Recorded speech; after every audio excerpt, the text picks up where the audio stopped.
이사야 24장부터 35장까지 말씀을 우리가 읽게 되겠습니다. 이사야서는 사실 이제 오늘 넘어가면 이제 뭐 크게 어렵지 않습니다. 이제 오늘이 마지막 고비인데요. 이사야서 1장부터 5장까지가 하나님께서 처음 이사야를 시작하면서 뭐 보통 선지자들이 처음에 소명이 나오는데 소명 나오기 전에 서론의 예언, 예언의 전체적인 방향을 보여주는 서론 예언을 보여주시고 말씀하시고요. 6장에 소명을 주시면서 이사야가 살고 있는 그 삶의 현장을 6장부터 12장까지 말씀하십니다. 그리고 13장부터 오늘 우리가 읽게 되는 35장 까지 그리고 오늘 우리가 읽는 부분이 35장까지가 아니라 39장까지인데요. 35장까지 13장부터 35장까지가 본론에 해당하는 겁니다. 이사야 예언의 본론에 해당하는 것인데 이 본론에 들어가는 내용들이 뭐냐면 열방에 대한 멸망, 예루살렘과 유다와 북이스라엘을 둘러싸고 있는 열방에 대한 멸망, 열방 여러 나라들에 대한 멸망을 예고하는 것이고 여호와의 날 심판이 오는 것을 예언하고 있는 것입니다. 그러고 나서 36장부터 39장까지는 앞에 1장부터 35장까지 있던 그 예언의 이야기와 그리고 40장부터 또 나올 미래에 대한 이제 희망적인 예언, 앞에는 멸망이고 뒤에는 희망적인 예언인데 그 사이에 스토리가 하나 끼어드는 거예요. 그 스토리가 바로 히스기야 왕 스토리입니다. 히스기야 왕 시대에 아수르가 공격하고 그 공격에서부터 승리하게 되는 스토리가 그 사이에 끼어 있습니다. 그렇게 구성을 볼 수 있고요. 오늘 우리가 읽게 될 24장부터 39장까지를 보는데 24장부터 27장까지가 열방에 대한 심판 중에 그 마지막 심판을 얘기하면서 하나님의 여호와의 날 하나님께서 심판하시는 것은 전 우주적 심판이다. 어떤 한 나라의 심판이 아니라 전체를 다 심판한다. 땅을 심판해버리고 땅에 있는 모든 권세자들, 왕들과 수많은 권세자들을 심판한다. 그리고 심지어 사망을 멸하여 버리신다. 이렇게 말씀하시는 내용이 24장부터 27장까지 나옵니다. 한번 볼까요? 24장 보라 24장 1절입니다. 보라 여호와께서 땅을 공허하게 하시며 황폐하게 하시며 지면을 뒤집어 엎으시고 그 주민을 흩으시리니 땅을 완전 뒤집어 버리신다는 거죠. 백성과 제사장이 같을 것이요 종과 상전이 같을 것이며 여종과 여주인이 같을 것이며 사는 자와 파는 자가 같을 것이고 빌려주는 자와 빌리는 자가 같을 것이고 이자를 받는 자와 이자를 내는 자가 같을 것이다. 형편에 따라서 심판이 피해가는 게 아니라는 거예요. 모두 다 이 심판에 적용될 것이다. 모두 다 심판받을 것이라는 겁니다. 이 여호와의 심판에 대한 말씀을 하십니다. 22절에 보면 그들이 제수와 같이 제수가 깊은 옥에 모임같이 모이게 되고 옥에 갇혔다가 여러 날 후에 형벌을 받을 것이라.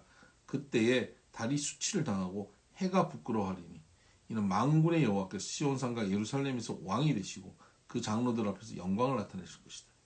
그때에 해와 달이 부끄러워할 만한 그러한 심판이 올 것이라는 거죠. 21절을 보면 땅에서 땅의 왕들을 벌하신다. 높은 군대를 멸하시고 왕들을 벌하신다. 그렇게 수많은 권세자들을 벌한다. 25장 8절을 보면요. 사망을 영원히 멸하실 것이다. 사망을 멸해버리신다는 겁니다. 전 우주적 심판이 임하면 해와 달이 부끄러워하고 사망이 멸하여진다. 여러분 사망이 멸한다라고 하는 것은 우리를 가장 두렵게 하는 사망이 끝나버려요. 그 사망이 멸한다는 건 뭐냐면 회복을 의미하기도 합니다. 그러니까 하나님의 백성들 성도들에게는 이 여호와의 날이 심판이 아니라 위로와 회복의 날이기도 하는 것입니다. 그래서 8절 25장 8절을 보면 사망을 영원히 멸하실 것이다. 주 여호와께서 모든 얼굴에서 눈물을 씻기시고 자기 백성의 수치를 온 천하에 제하시리라. 여호와께서 이같이 말씀하시니라. 마치 그 요한계시록에 나온 눈물도 슬픔도 곡함도 없는 새 예루살렘을 보여주는 것 같지 않습니까? 바로 그것을 예언하고 있는 것입니다. 여호와의 날은, 하나님의 심판은 하나님을 믿지 않는 사람들에게는 저주요 심판이고 고통이고 슬픔의 날이지만, 하나님의 백성들, 하나님 믿는 사람들에게는 그 여호와의 날이, 심판의 날이 회복의 날입니다. 그러니까 재판을 받을 때 그렇지 않습니까? 재판 받을 때 죄를 지은 사람은 그날이 너무 고통스러운 날이죠. 죄를 선고받고 이제 죄를 자기 죄가 증명되는 날이니까. 그런데 억울하게 옥살이하고 억울하게 고통을 받았던 사람은 그 심판의 날이 어떤 날입니까? 해방의 날입니다. 구원의 날이죠. 그렇습니다. 여호와의 날에 대한 우리의 입장이 그런 겁니다. 우리가 죄인이고 우리가 하나님을 대적한 사람이면 여호와의 날이 두렵고 떨리는 날이지만, 하나님의 백성이고 하나님의 안에 은혜 받고 믿음으로 사는 사람이면 여호와의 날이 기대하는 날이고 해방의 날이고 구원의 날입니다. 인류 종말의 날이 그렇습니다. 요한계시록 읽으실 때도 느끼시겠지만, 요한계시록을 읽으면서 죄 가운데 있는 자들은 계시록이 무서운 것이고요. 하나님을 믿는 믿음 가운데 거하는 사람은 이 계시록을 읽으면서 기대하는 것이죠. 그래서 어떻게 고백하죠? 마라나타, 주 예수여 오시옵소서. 그날 여호와의 날이 속히 오기를 기대하는 것입니다. 26장을 보면 또 견고한 성, 의로운 나라에 대한 심판이 또 나오고요. 근데 이 의로운 나라에 있는 자들은 심지가 견고한 의로운 나라에 있는 백성들은 믿음으로 이 심판에서 구원받게 된다. 결국 돌아오게 된다 하는 그런 말씀입니다. 그래서 26장 3절에 보면 주께서 심지가 견고한 자를 평강하고 평강하도록 지키시리니 이는 그가 주를 신뢰함이니이다. 그러니까 주를 신뢰하는 자, 그들은 심판의 날도 평강하고 평강하다는 거죠. 심지가 견고한 자가 하나님을 신뢰하는 자입니다. 내가 잠깐 믿는다, 믿습니다 그랬다가 금방 흔들리는 자가 아니라 심지가 굳어서 견고한 사람, 흔들림 없는 사람, 이게 믿음의 사람인 것이죠. 27장, 28장 이제 넘어가면서 계속 심판이 나오고 그 가운데 하나님의 백성들도 어려움을 당하는 내용이 나옵니다. 27장 7절을 보면 주께서 그 백성을 치셨던들, 그 백성을 친 자들을 치심과 같았겠으며 백성이 죽임을 당하였던들 백성을 죽인 자가 죽임을 당함과 같았겠느냐. 그 주의 백성들이 심판당하는 것이 그 아수르나 바벨론의 그런 심판당하는 것과 같았겠냐는 거예요. 그렇지 않다는 거죠. 그들을 결국 하나님께서 회복시키시고 돌아오게 할 것이다 라고 말씀하시면서 하나님의 백성의 심판은 멸망이 아니라 회복을 위한 징계일 뿐이다 라고 말씀하십니다. 그래서 13절, 27장 13절 그날에 큰 나팔을 불리니 아수르 땅에서 멸망하는 자들과 애굽 땅으로 쫓겨난 자들이 돌아와서 예루살렘 성산에서 여호와께 예배하리라. 결국 나팔을 불 때 하나님의 백성들이 돌아와서 이 성산에서 하나님께 다시 예배하는 날이 올 것이다 라고 말씀하시는 거죠. 자, 28장부터 35장까지는 이런 그 앞부분 13장부터 27장까지 이 열방의 심판에 대한 이야기가 쭉 예언되어지고 나서 28장부터 35장까지는 노래로 마무리를 하고 있습니다. 28장부터 35장까지는 7개의 노래가 있는데 3가지의 슬픔의 노래, 애가가 나오고요. 4가지의 찬가가 나옵니다. 하나님의 예언을 3개의 슬픔의 노래와 4개의 찬가로 마무리를 하고 있습니다. 28장에 나오는 애가는 에브라임 1절 에브라임의 술 취한 자들의 교만한 멸류관은 화 있을진저 하고 노래가 나오는데 이 슬픔의 노래 북왕국 북이스라엘 에브라임을 향한 북이스라엘을 향한 애가입니다. 29장에는 1절 슬프다 아리엘이여 이 예루살렘을 얘기하는 거거든요. 남유다를 향한 애가입니다. 남유다의 그리고 30장은 애굽과 그 동맹국들을 향한 애가입니다. 그들을 향한 그 슬픔의 노래. 그리고 31장부터는 찬가가 4가지가 나오는데요. 31장은 의로운 성에 대한 찬가입니다. 32장은 시온성에 대한 찬가고요. 33장은 심판의 주에 대한 찬가입니다. 그리고 34장은 회복될 왕국에 대한 찬가입니다. 이런 찬가가 나오게 되죠. 근데 여기에 34장 보면 우리가 요거는 좀 상식적으로 좀 알고 지나가야 될 부분이 있는데요. 34장 16절을 보시죠.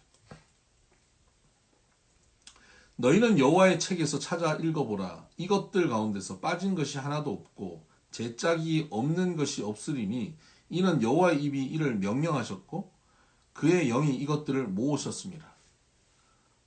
여호와의 책을 찾아보면 그 가운데 빠진 것이 하나도 없고 제짝이 없는 것이 없다. 그래서 이것을 가지고 어떻게 하냐면 성경에 있는 모든 말씀들은 다 짝이 있다는 거죠. 구약에 있는 말씀과 신약에 있는 말씀이 다 짝을 맞춰서 그것을 가지고 풀어야 된다는 겁니다. 이게 신천지의 논리입니다. 그래서 신천지는 이 말씀을 그렇게 말합니다. 그래서 구약에 있는 스토리와 신약에 있는 말씀을 다 짝을 지어서 해석을 합니다. 그 해석의 근거를 이 구절을 대는 거죠. 다 짝이 있다. 그러니까 사람들은 너무 신비한 겁니다. 거기 다 넘어가는 겁니다.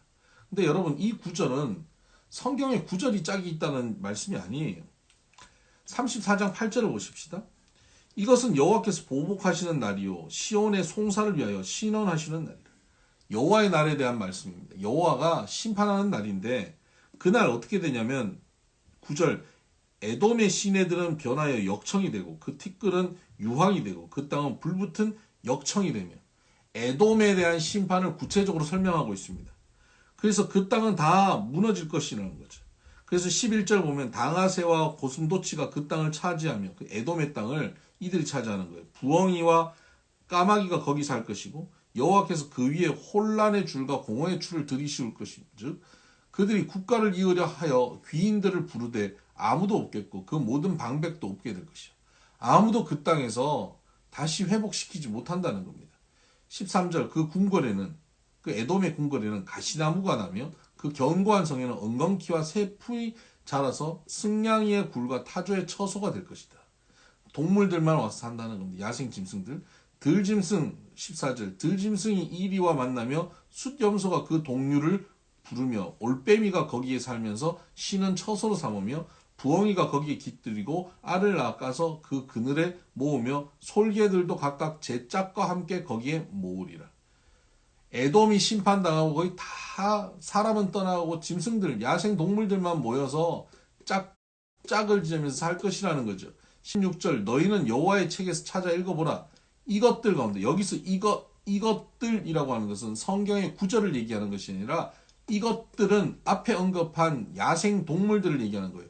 이것들 가운데 빠진 것이 하나도 없고 제짝이 없는 것이 없으리니 그러니까 야생 동물들이 다 와서 짝지으면서 그곳에 산다라고 하는 말씀입니다. 그만큼 에돔이 완전히 철저하게 무너진다라고 찬양하고 있는 노래입니다.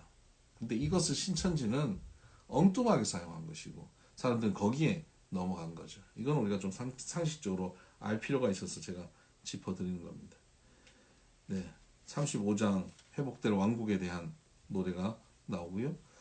36장부터 39장까지는 이제 1장부터 35장까지의 예언의 말씀과 40장부터 66장에 나오는 미래에 대한 예언의 말씀들 사이에 끼어있는 스토리입니다. 그러니까 앞과 뒤를 연결시키는 역할을 하겠죠. 아수르가 공격해서 히스기야 시대에 어려움을 당하는데 히스기야가 하나님 앞에 기도하고 하나님이 도우셔서 하루에 18만 5천이 죽고 구원을 받는 스토리가 있습니다. 앞에 하나님의 심판의 날에 대한 이야기가 나오는데 그 아수르를 통해서 수많은 열방들이 심판당합니다. 그리고 그 심판하던 아수르조차도 심판을 당하고 마는 거죠. 그러나 그 심판의 날에 하나님의 백성, 하나님을 향한 심지가 견고한 자는 어떻게 됩니까? 회복됩니다. 하나님께서 살려주십니다. 예루살렘을 살리시고 히스기야가 또 중병에 들었지만 하나님께서 살려주십니다. 그래서 여호와의 날에 하나님은 사망의 권세도 깨트리고 하나님은 승리케 하여 주신다 하는 것을 36장부터 39장까지 나오는데 그 39장의 스토리 속에서 또 바벨론이 등장하죠. 그래서 이제 이후에 40장 이후에 나오는 미래에 대한 예언 중에 바벨론의 포로로 잡혀갔다 돌아오게 되는, 그래서 회복하게 하는 그런 예언들이 포함되어 있는데 그 다음 예언으로 연결시켜주는 가교 역할을 36장부터 39장까지 스토리를 통해서 하고 있다 하는 겁니다. 아수르가 공격해서 이기는 이 스토리는 뭐 우리가 앞부분에서 열왕기 상하에서도 보고 역대 상하에서도 봤기 때문에 뭐 좀 넘어가는데 37장 6절을 보면 그 어려움 속에서 하나님 앞에 기도할 때 하나님께서 이사야를 통해서 이렇게 말씀하십니다. 이사야가 그들에게 이르되 너희는 너희 주에게 이렇게 말하라. 그 히스기야에게 말하라는 겁니다. 여호와께서 이같이 말씀하시되 너희가 들은 바 아수르 왕의 종들이 나를 능욕한 말로 말미암아 두려워하지 말라. 우리가 어려움을 당합니다. 고통 가운데 있습니다. 하나님께 기도합니다. 그때 하나님이 주시는 응답 첫 번째는 뭐냐? 두려워하지 말라는 겁니다. 염려가 됩니다. 하나님이 주시는 첫 번째 응답이 뭡니까? 염려하지 마라. 여러분, 하나님이 주시는 첫 번째 응답은요, 아수르를 치워버리겠다, 정리하겠다, 죽여버리겠다, 멸하여버리겠다, 문제를 해결해 주겠다가 아니, 두려워하지 말라 라는 말씀입니다. 왜요? 내가 너와 함께한다. 내가 네 아버지가 된다. 내가 너의 왕이지 않느냐? 내가 너를 사랑한다. 두려워하지 마라. 하나님과 함께하면 두려워하지 않아야 합니다. 하나님 함께 하시는데 뭐가 두렵겠습니까?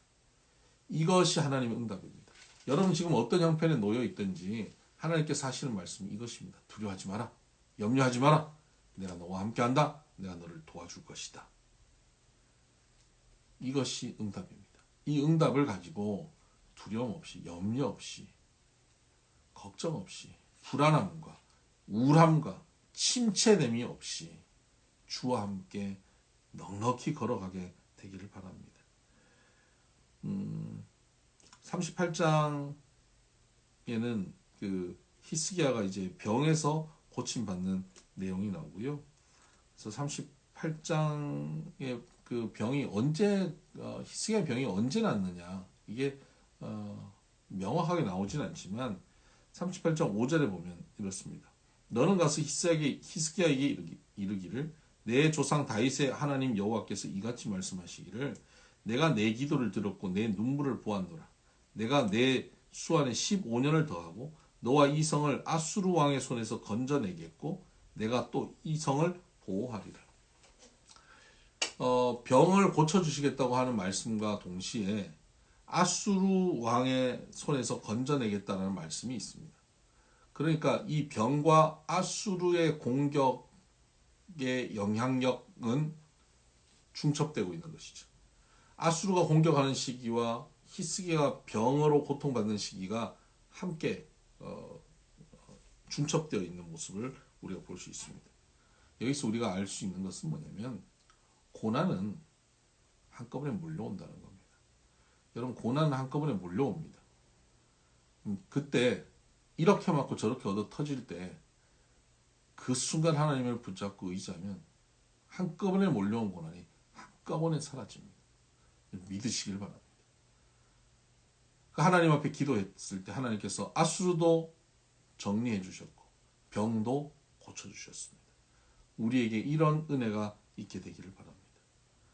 그리고 하나님의 사람은 이 공적인 사건인 그 아수르와의 전쟁과 사적인 사건인 질병과 이 다 연관되어 있습니다. 그 사명을 감당하기 위해서는 하나님께서 건강도 주십니다. 여러분 오늘 우리에게 공적으로 우리에게 주어져 있는 것 있지 않습니까? 뭐 저는 목사로서의 목회의 자리죠. 여러분도 여러분의 삶의 자리에 공적으로 받은 하나님 앞에 받은 지위들이 있습니다. 뭐 우리가 변함없는 지위는 아빠로, 엄마로, 남편으로, 아내로 우리에게 주신 지위가 있습니다. 직분이 있죠. 그 직분을 우리가 사명으로 받아들이고 그 사명을 감당할 때 우리에게 필요한 능력도 하나님 공급하여 주시는 것이죠. 공적인 하나님 주신 사명을 위해서 하나님께서는 우리에게 우리 개인적인 필요를 채우시고 우리의 간구를 들으십니다. 여러분, 우리 생명보다 소중한 것은 하나님이 주시는 사명입니다. 사명을 위해서 우리가 하나님 앞에 엎드리고 달려나가기를 바랍니다. 네, 그렇게 해서 하나님께서 회복시켜 주시는데요. 바벨론이 나중에 그 회복되고 구원받은 히스기야에게 사신을 보내고 가문이설로 높이자 그가 교만하여져서 무기고를 다 보여주고 그로 인해서 남유다가 고통과 멸망을 당할 것이 미래가 또 예언되게 됩니다. 이것이 다음 장 이제 40장 이후에 있는 미래 예언과 연결되죠. 네, 오늘도 하나님 말씀과 동행하는 우리 모두 되시길 바랍니다. 샬롬 축복합니다.